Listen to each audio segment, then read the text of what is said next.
Between GoldenEye, Banjo-Kazooie, and several other titles, Rare had established themselves as the undisputed kings of the N64.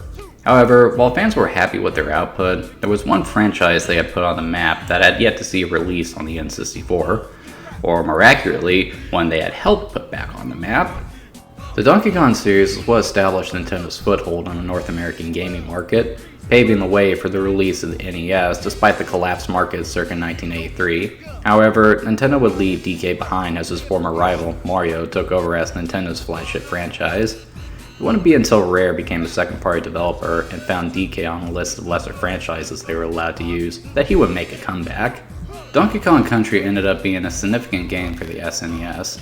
Not only was it a tremendous critical and commercial success, but the SNES saw a spike in hardware sales after its release, resulting in an unexpected new era for the console where Nintendo encouraged their developers to push the hardware to its limits rather than lean on CD-based add-ons. A practice Nintendo still takes to heart today, and one I wish companies would operate on as well. Rare would do 3 games in the series, even doing Donkey Kong Country 3 after the N64 had already hit the market, which is why DK didn't appear on the N64 right away. After DKC3 was finished, the team went to work on DK's 3D debut. However, Rare had so many projects in the works at the time that manpower was in short supply. Only 16 people were working on DK64 initially, with more team members joining the project as others wrapped. Most of these people came from Banjo-Kazooie, which also dictated the direction the game took. The initial plan was to make a 2.5D platformer that would be a continuation of what we saw in DKC, but after some staff from the Banjo team joined, they decided to shift gears to be a 3D platformer, with the specific mission statement of making the biggest platformer ever. As development carried on, Nintendo got the hype train rolling, allocating a massive $22 million for marketing alone. I'd argue that DK64 was probably the single biggest release the N64 ever saw, as it was everywhere in 1999. With the game coming out in time for the holiday season, the game would be a massive success at retail, and at the time, it was a critical success too. However, as the years have ticked by, people have started to look back on DK64 in retrospect, and they've started to sing a different tune, very much in the same vein as Donkey Kong Country actually. However, whereas I feel people's criticisms of DKC are a little unfounded, I can't say the same thing for DK64. While I don't think DK64 is bad and still have a lot of nostalgia for it, it has not stood the test of time as well as its contemporaries, and is representative of everything that was wrong with 3D platformers at the time.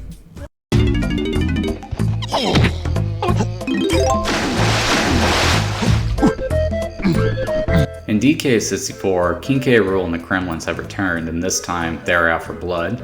They come in a massive floating fortress, which houses K. Rool's new Blastomat 2000, a powerful energy-based weapon capable of wiping the DK Isles off the face of the Earth, which is obviously K. Rool's intention. Unfortunately for him, the weapon has a long charge period and is somewhat unreliable. Needing time to get the weapon ready, he and his men kidnap DK's friends and steal his hoard of golden bananas. DK of course notices the evil fortress docked right next to his island, but finds their defenses are too well fortified. He does discover K. Lumsy though, a Godzilla-sized Kremlin who was locked up for being the nice guy. DK agrees to release K. Lumsy, who may be enough to deal with K. Rool, and thus DK and the gang set out to find the keys needed to free him. I actually really do like the story here. Though it is a basic hero versus villain story, it feels like a natural progression of the events from the previous games. Having been humiliated on 3 separate occasions, K. Rool isn't fooling around anymore. He wants the Kongs dead, and he is desperate to achieve that. The main form of story progression here comes in the form of these cutscenes that play every time you enter a new level. At first, K. Rool is confident that he will succeed in his mission, but as it starts to fall apart, he grows more and more unhinged, especially when his men start to desert him. This is easily my favorite depiction of K. Rool because of how he's framed here. It's like a combination of Dr. Claw, Darth Vader, and Eggman from SatAM. It's great. In general, the level of character in this game is exceptional.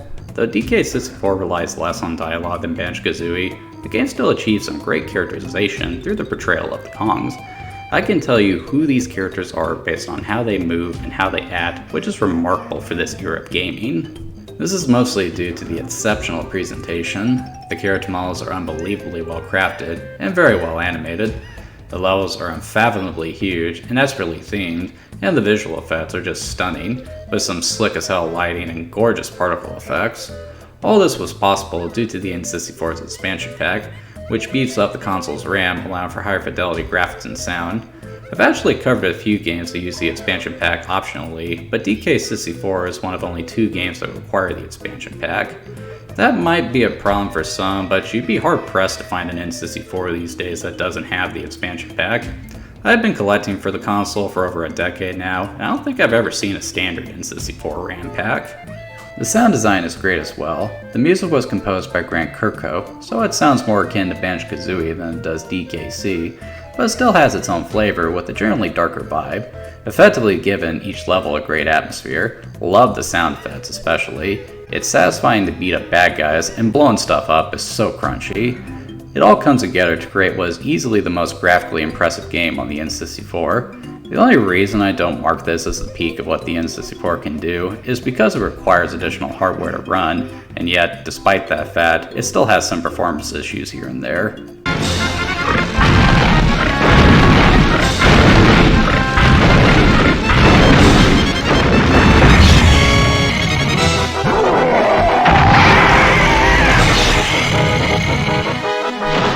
Story and presentation are well and good, but where you start to see issues with DK64 is in regards to its gameplay. DK64 is a collectathon style 3D platformer, and I gotta say, I take issue with that fact, mostly because it doesn't really feel like a Donkey Kong game. When I think of a DKC game, I think of constant movement, bouncing off of enemies, and interacting with the level design. DK64 is less about movement and more about exploration, much like Banjo-Kazooie. Now, it's not to say that you couldn't structure DK64 as a collectathon, but I would have designed it in a manner similar to Mario 64 with a greater emphasis on complex movesets. Come to think of it, Rayman 2 is actually closer to what I would have wanted from a 3D Donkey Kong game at the time. It's a pretty obvious problem, but as far as a Banjo-Kazooie style collectathon goes, DK64 isn't too bad. Much like Banjo-Kazooie, the game is very well polished in regards to its controls, and it has an even wider variety of objectives than Banjo. The progression is great, with you constantly gaining new moves and tools to access new parts of the levels, giving the game that characteristic feeling of evolution. What sets DK64 apart from Banjo is its multiple playable characters. So in addition to DK, you can also play as Diddy, Tiny, Lanky, and Chucky. Each character plays pretty much the same, but they each have their own special abilities. It's a cool concept, but sadly it's the multiple playable character system that ends up being the game's biggest issue. The main problem with it is that everything in the game is character specific, and it becomes a bigger problem when you realize how the game is structured. So the main goal of the game is to collect the keys to K. Lumsey's cell. To get one of the keys, you need to defeat the level's boss. In order to reach the boss, you need to collect bananas and feed them to this hippo so that you can make him fat enough to boost his pig friend up to unlock the door. Okay. The problem is that everything in the game is character specific. So a character can only collect a specific type of banana. So let's say you're playing as DK, in which case you can only collect yellow bananas. If you encounter any other colored banana, you have to backtrack to the tag barrel and get a different Kong. It can get extremely tedious, and it doesn't stop there. Once you defeat the boss and take the key to K. Lumsey's cell, he'll do a happy dance, which will cause an earthquake that'll open up the next level.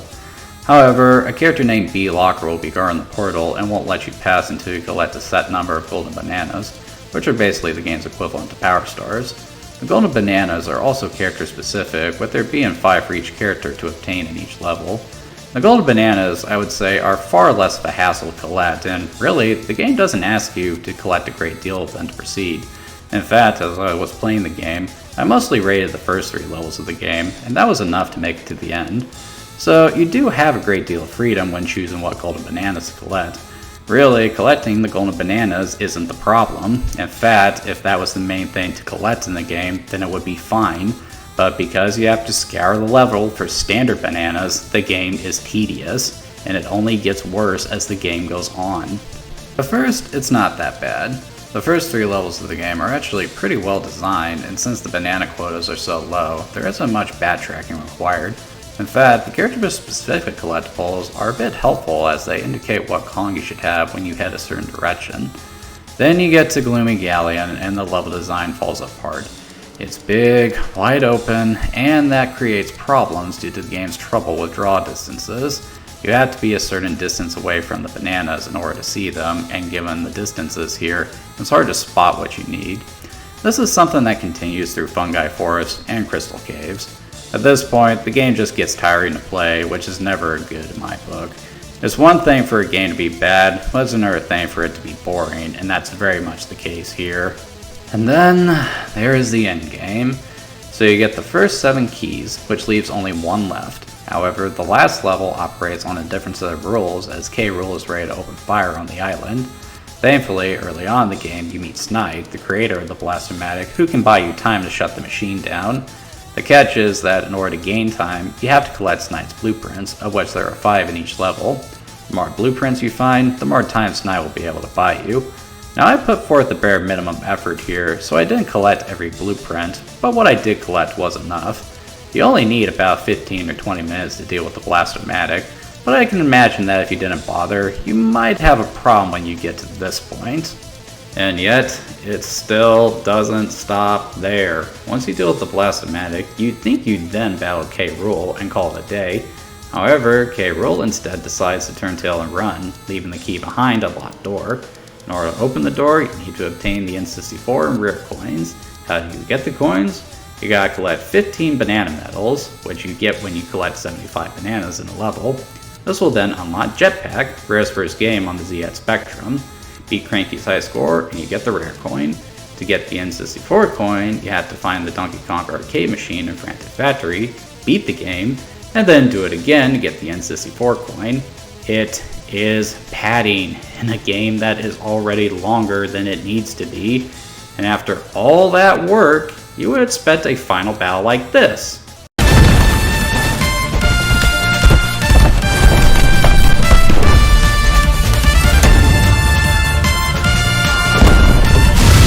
But instead, you get a final battle like this.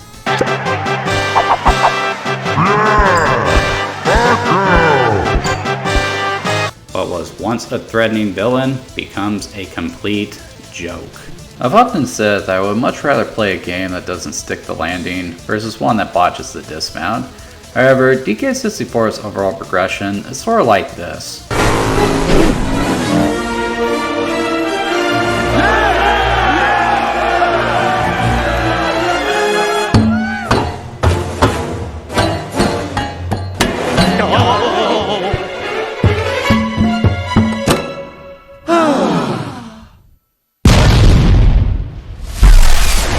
It's just so slow paced, so tedious, and the end result just isn't satisfying in the slightest. For years, people have suggested various ways to improve the game here, with the most common fix being the addition of swapping between the Kongs via the D-pad. But if you're going to do that, then what's the point of multiple playable characters? No, if I were to design the game, I would make the Bananas uniform, actually build the bosses into the level design like in Banjo-Tooie, and make progression primarily based on collecting the golden bananas. I feel if you were to do that, the game would have been better. In fact, I would say it would make for one of the best 3D platformers of all time. Hunting for the golden bananas is good fun, but because that's such a small part of the equation, the game suffers big time. It's a chore to play, pure and simple. So yeah, DK64 has some big issues, but at the time, people seemed to be pretty forgiving of these issues. You'd think that would mean Rare would begin work on a sequel, but by the time the game wrapped, they had other projects in the pipeline, so it was going to be a while before they circled back around to DK. Sadly, they never made it.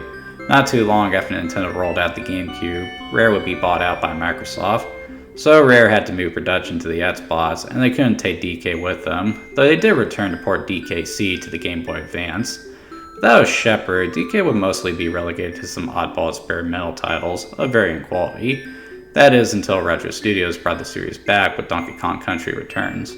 However, this was a return to the gameplay of DKC rather than a full 3D game. We wouldn't get another 3D game until just last year with Donkey Kong Bonanza. This game was basically what Donkey Kong 64 should have been, with gameplay that focuses on movement and uniquely the strength of the character, and it was excellent. Donkey Kong Bonanza was my favorite game of 2025, and it makes me hopeful that DK will become a staple franchise for Nintendo again. As for DK64, it's hard to recommend. And again, I don't think I could say this game is bad. The story and characterization is great, the presentation is exceptional, and there is a lot of polish here. However, between the multiple playable characters, the character-specific items, and all the unnecessary padding, DK64 comes off as bloated. Of Rare's 3D platformers from this period, this is easily my least favorite. It's a fine example of the old adage, bigger doesn't always mean better.